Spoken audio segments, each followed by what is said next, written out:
Alright, what's up people? This is SiTHFuRioN, and right now we're going to be doing episode 9 of season 6 of Vikings. This episode is called Resurrection, and with this, next week will be the finale, well, mid-season finale of season 6, and my god, it just flew by. It's just absolutely just...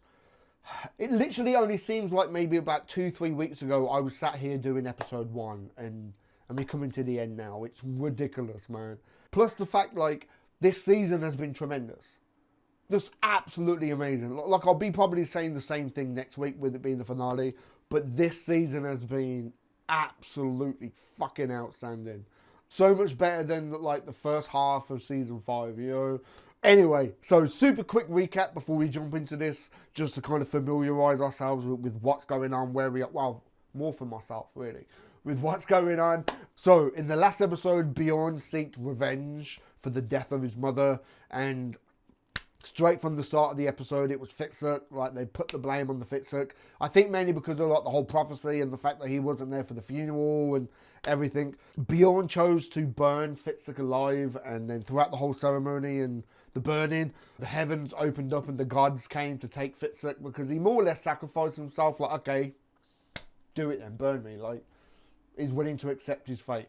And Bjorn was like, no, like you ain't gonna, like, go to Valhalla, and, like, you don't deserve it. You deserve to suffer and everything. So he banished him. So Fitzek has been banished, but at some point, like, okay, like I said last week, I think this might be a good thing for him, because being out in the wild, as long as he can survive the winter, I think this will be a great opportunity for him to get clean, to sort himself out, get his head straight. But somewhere on that journey that he's going to be going, he might end up going down the Silk Road or something. He's going to come across Ivor, because Ivor's people, they're coming up now. They've already, like, attacked. The Rus Vikings have already attacked a little bit, so Ivor ain't going to be too far behind. I can definitely see them crossing paths at some point, because like Uber said, like, he won't survive the winter unless there's some wanderer or something that helps him. I can't really see Fitzek, like, really surviving out in the wild, like, out in the forest in the winter. Like, so at some point I can see him crossing paths with Ivor. Yeah, I can see that happening. But to jump onto Bjorn, literally like some women do, to talk about Bjorn, he was sleeping with that slave girl, and Gunhild walked in, and like, I was expecting some shit to kick off, but she wanted, like, them two to get married and they can all be together. Like, see, the thing is with Gunhild, it's like, she's always been this strong female character, what I really liked. She's a complete badass, just like Lagertha.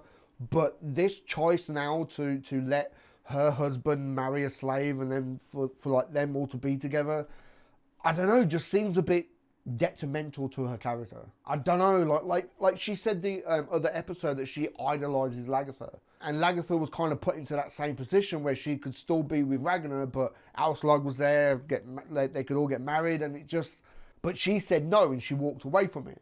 But now for Gunhild to actually propose that situation just seems out of place for her character, unless it's one of these situations where like, she loves Bjorn with all of her heart. Like, she wants him to be happy, even if she has to be unhappy.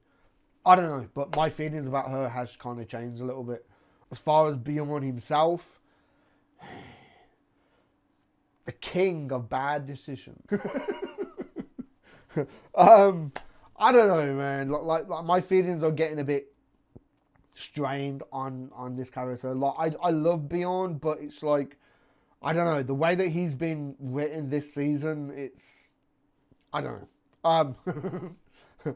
Other things is Uber has now hit Iceland. He's off looking for Floki, and he's off looking for, I want to say Otaya. He's off to find some mysterious guy who sailed west and like further west than anyone has ever been before, and he saw some new land, and just like Ragnar, Uber wants to be the one to conquer it and find it and everything. But as far as the whole situation with Flatnose, there's more to the story of Floki than people are letting on. And I just hope that nothing bad happens to Torvi while she's there. Because like Torvi's pregnant. You know what I mean? Like I don't know like exactly how far along she is, but if Uber decides to sail like further west now, then I can't see Torvi going with him, because what if she goes into labour while they're sailing? You know what I mean? Like I can kind of see her staying in Iceland while Uber travels off. And if there is more to the story of Floki and everything, like what does that say for the child if it stays in Iceland and everything? Like, because I don't trust Flatnose. I really don't. Like, we've seen him and his people slaughter a whole entire family. Who knows what they're capable of? You know what I mean? But yeah, we're gonna get into this episode 9. Whew, let's do this, man.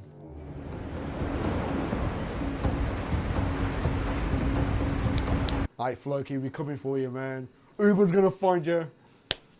And if anyone could find Floki, it is Uber. He found him before when Floki ran, if you remember. Uber's the one to find him, man.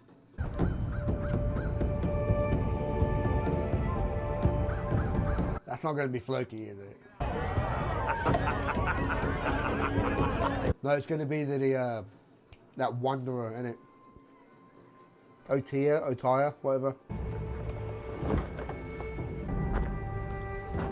Oh shit! What there?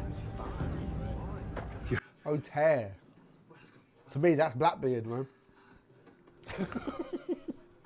I was sailing west from here, along the land, when a storm blew my ship off course.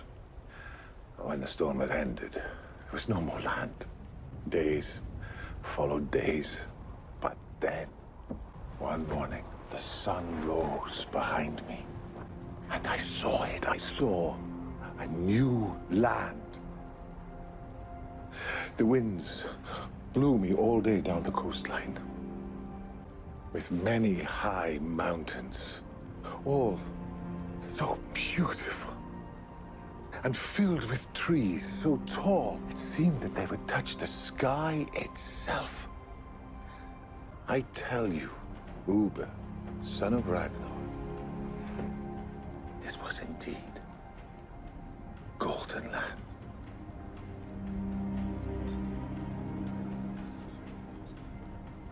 The winter tides were too strong and I was swept away. And in the morning, I found myself back in the open ocean again. He's got that same look in his eye, man, that Ragnar had. Like new land, something to explore, and oh my God! god! And find this land again.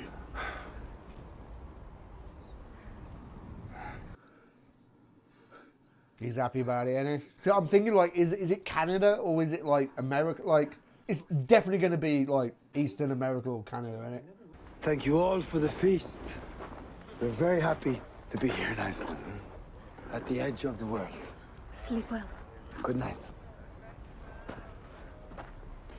He does not need to know everything.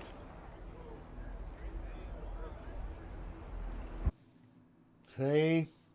Like, it's been such a long time, right? Because if he's saying that he never met Floki, so how long has Floki been trapped in that cave? There's no way he would have survived if it's been months and months. Like, especially Flatnose has travelled back to Kattegat, went off with Bjorn, come back, and then gone back to Iceland. Like, so I reckon there's more to the story. I reckon they got Floki out the cave, and then there's more to the story that we haven't seen yet. We can't go like 10 episodes, like half a season without Floki. It'll be probably like next week in the finale. I am so impressed by you. Impressed? Why? That you're not jealous, that you allow this to happen. Many of you have commented, like last week's episode, on like who Eric is. I wonder if you really know the stories of the gods. Of course I do. Then you know the story of Freya? She is the goddess of fertility. She lives in a hole called SiTHFuRioN. The fact is, her necklace, the Brísingamen, was paid for by sex with the dwarfs who made it. Loki accused her of having sex with every single one of the elves in the Aesir. But when her own husband is away, she weeps. But not watery tears, Ingrid. Tears of gold. Real treasure. I didn't want to hurt you. I wasn't sure. No, I'm afraid that has been your failing. But now be sure. You made a decision. Live with it. Believe in it. Otherwise, how can I ever respect you? Yep.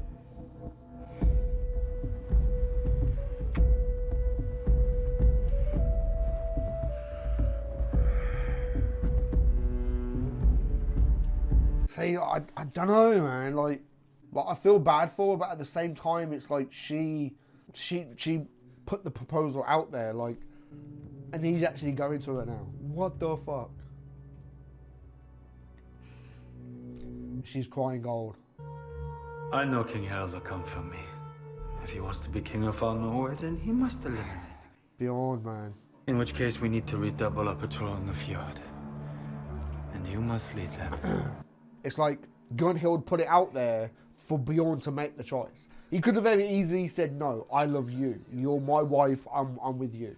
But no, he just went along with it and married this other woman. And So you can stay alive. the king of bad decisions.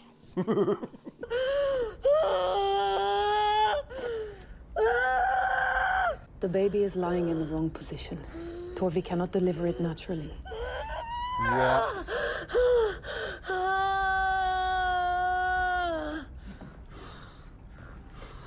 What the fuck? Ineffabile misericordiam tua, Domini nobis clemente ostende, ut simul nos capicatis ex tua. I could be wrong, but I may have to cut her stomach to take out the baby. oh, don't. Is Torvi gonna die? Are they gonna show like how bad it was for like women at the time? Really? Nothing to numb the pain. Like, there's no guarantee she's gonna survive afterwards. Like, are they really gonna show how hard it was for women at like that time period?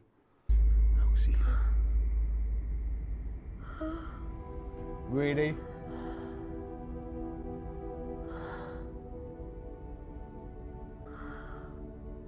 Torvi gonna die? Now you start. Come on, Torvi. I can see the head. Once more, yes. Keep going, keep going, keep going, yes. Yes, it's here. Oh, thank God for that. Fucking hell. We was a daddy, man.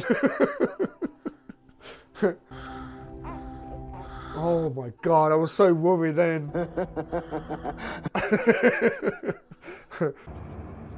Who are these people? I don't know. But they're not Viking.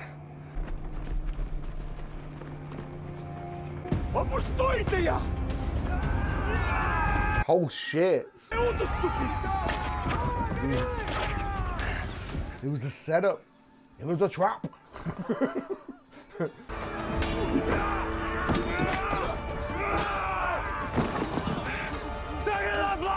Nice.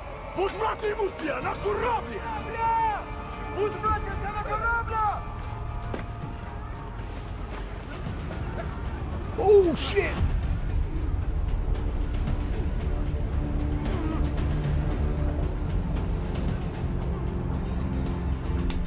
What was I saying? What was I saying? That they were gonna cross paths. Holy shit. Because there was no way he could have survived out in the woods on his own. Aww. But I'm happy to see you.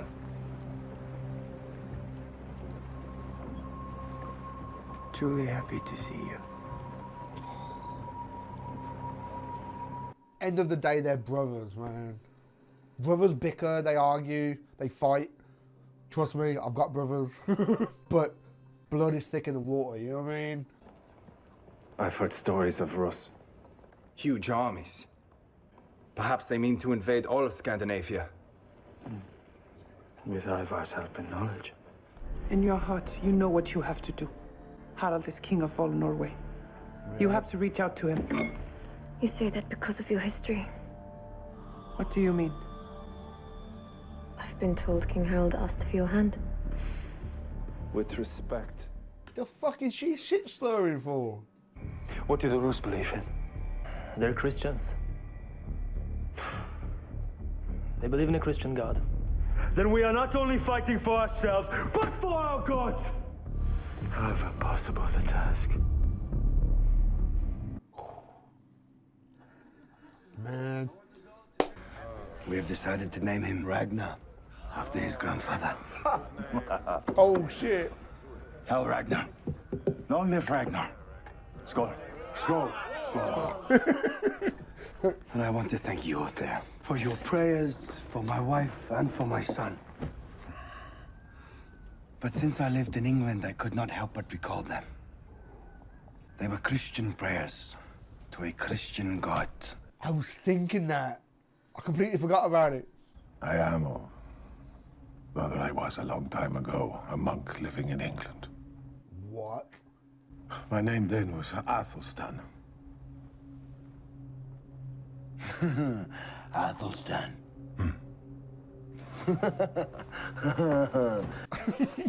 Like, I always knew that Dothere was not what he claimed.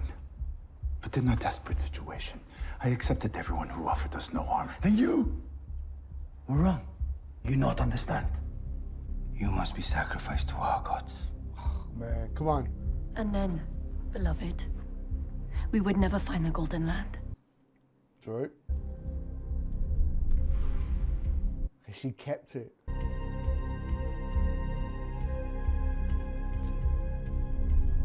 There's a reason why he's called Athelstan. Out of all the English names out there that he could have been called, Michael Hirst named him Athelstan. Someone who's going to help a young Ragnar sail west and achieve glory. Come on, man. I killed her, Iver. It was me. Not you. I killed her, and now she's dead. Who? Lagatha. You thought it was your fate? Why is he looking? Why they're both looking in the same direction?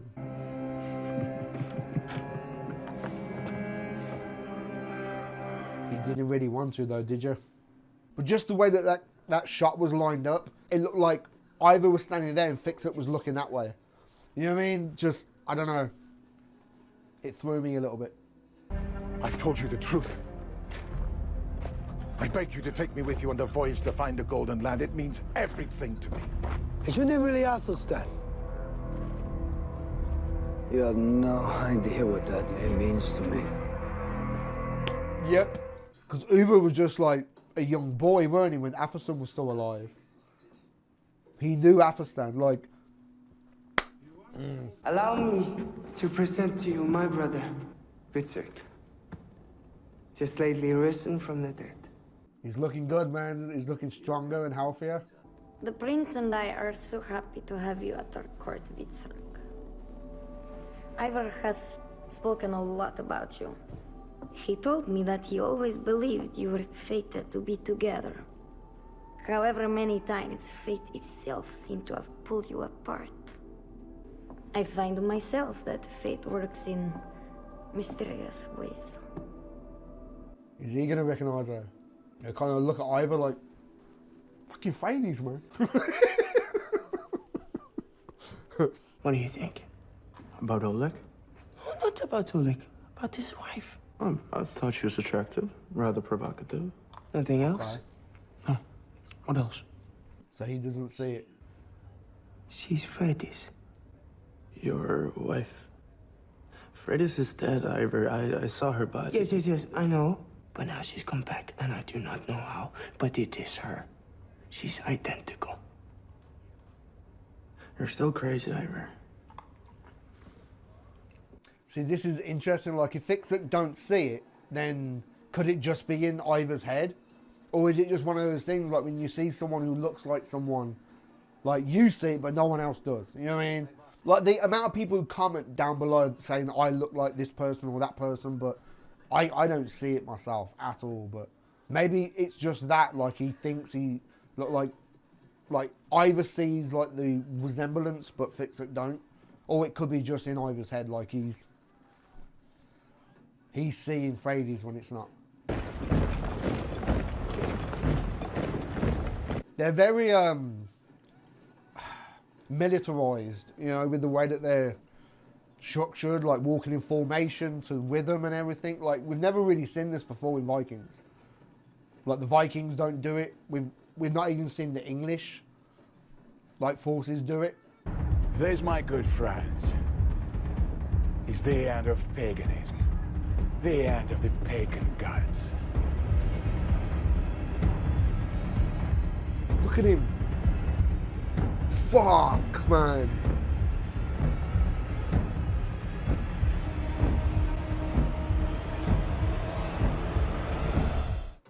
Oh, shit. No, man. No. Oh, next episode. Come on. I want to watch the next one. Come on. Oh, my God. Got to wait now next week. Oh, I hate this, man. I really do. So much happened in this episode. I felt like I was talking so fucking much. Okay, that final shot. I think Ivor is finally starting to see how dangerous and fucked up this is going to be for his own people, you know? Like, we've seen how dangerous Oleg can be.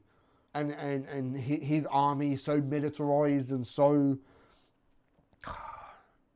And, like, you saw it just on Ivor's face, like...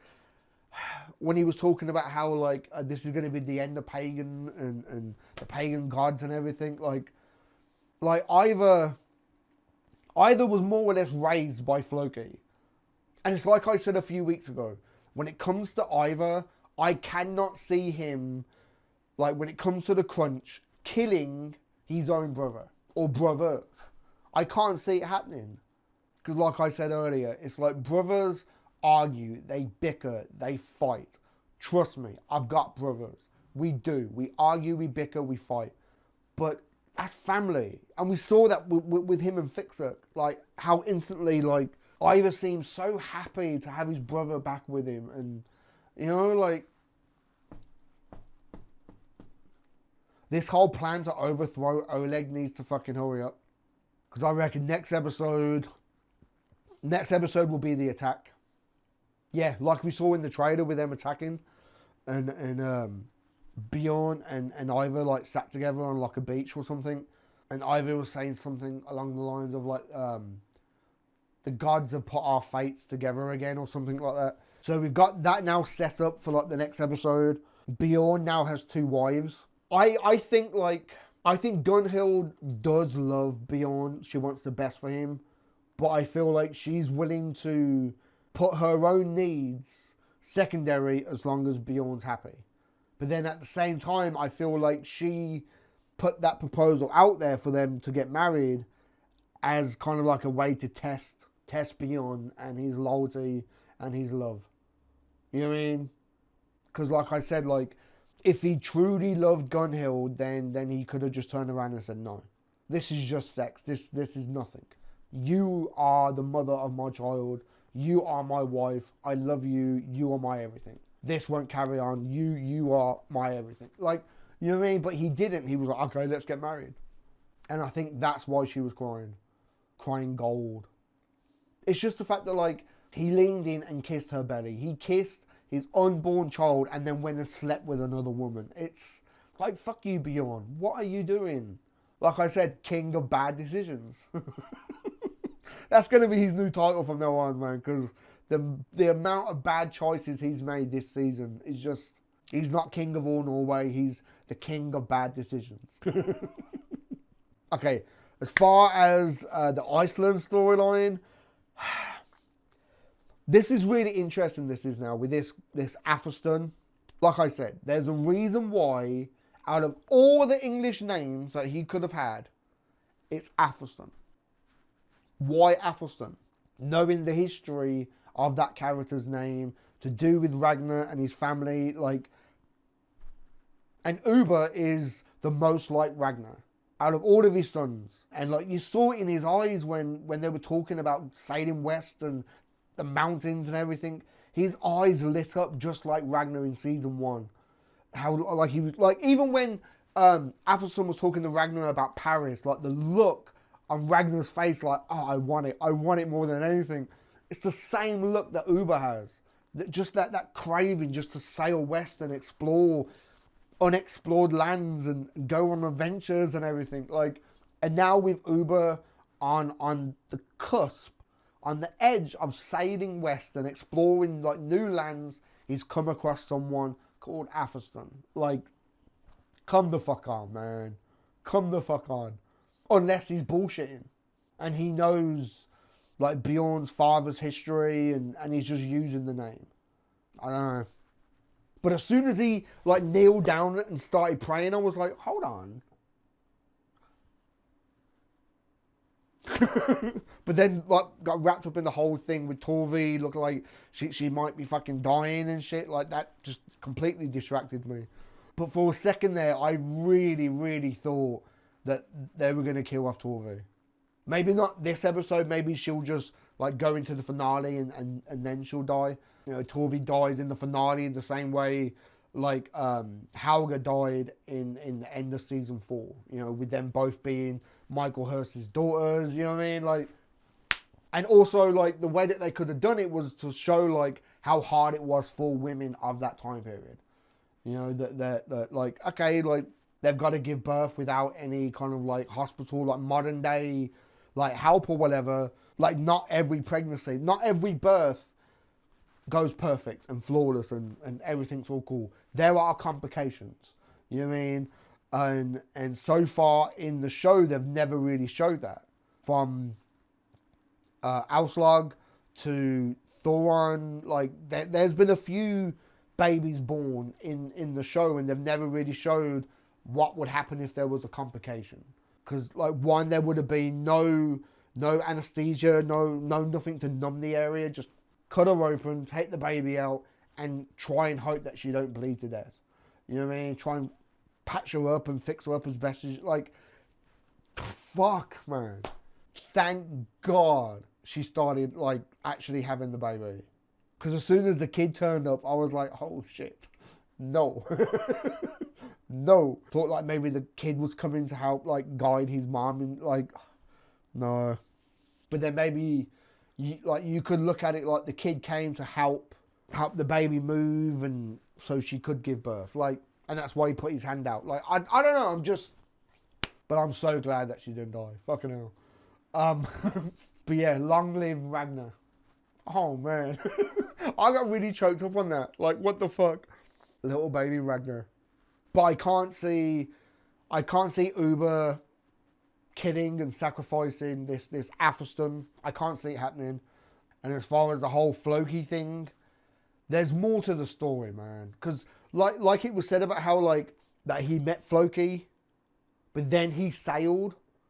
Yeah, like he said that he met Floki. No, well, okay, no. He said that he had met Floki, but then earlier he had said that he had already sailed and he saw this new land and he came back.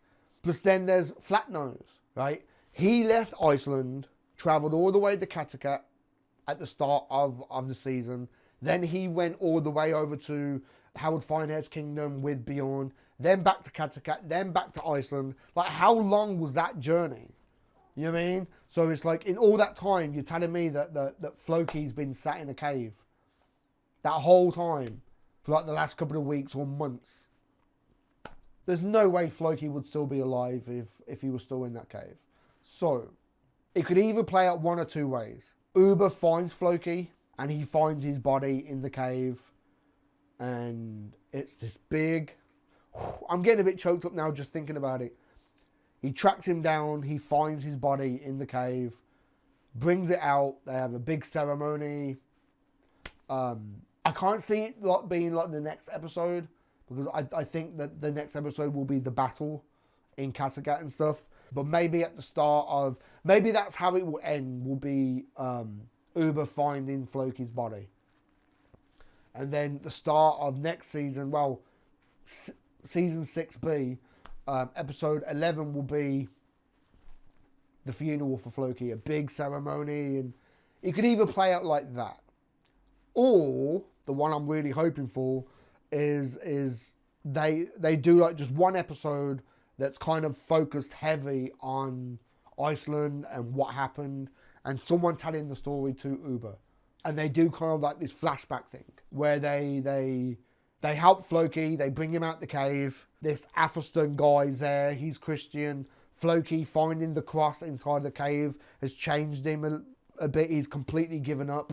They could probably have a scene where Floki and this Atherston kind of make peace. And the fact that he's even called Atherston, Floki will have some type of weird like peace and maybe you could say sorry and something, you know what I mean, for what he did to Atherston. Just, and then other things could probably happen, and that's when Floki just walks away.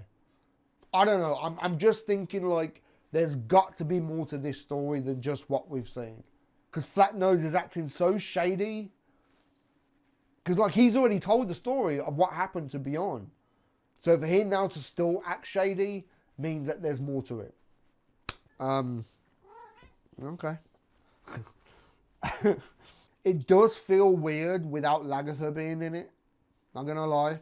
It's the same way like when Ragnar like first left the show. It felt weird. It's like when the parents aren't home and the kids are there to kind of like look after the place. It's still the same house, still the same furniture, same people. It just feels weird like mum and dad are not home. You know what I mean? And from someone who has lost both parents, it still feels the same way. It's like your world does change. And like Bjorn said it in the episode, how like the world has changed. It's weird. It's like, it's still the same, but it's not. Like those parent figures are now gone and you're on your own. It's on you. If you fail, you fuck up, there's no safety net to fall back on. You're on your own now. And I get that feeling. Maybe I'm reading into it, but I feel like it's kids having to run the house on their own. You know what I mean? And they're going to make mistakes. They're going to do things wrong. I don't know. If that makes any sense. I'm probably talking a load of shit. But I think that's it. I can't really think of anything else. I think I've said everything. Guarantee there's something I completely forgot, because this episode feels like it's jam-packed with shit. And if I have, I'll probably make like a quick note, and next week at the start I'll talk about it. I think it's going to be interesting to see Bjorn and Howard Finehair face to face. Okay, I think Howard Finehair is kind of in the wrong to say that Bjorn was a failed king and everything, because at the end of the day, Bjorn came to save him when he was imprisoned by fucking Olaf. You know what I mean? It's like, you got your victory, don't be a fucking dick about it now, you know, like. But then at the same time, you could kind of say the same thing to Bjorn. You know, it's like, you wanted this, you wanted the vote, they had the vote and you lost. Don't get butthurt over it. Take it, accept it, move on, and deal with it. Don't be all like a bitch about it. You see what I'm saying? And sadly, that's what he's done. Getting on my nerves, man. Like I said, the way that he's been written this season is... Like, my focus now is shifting so much onto Uber and Ivor and Fixer, to be honest, now that Ivor and Fixer got together again. Oh, dear me. Okay, I'm going to wrap this up, get this edited for you guys.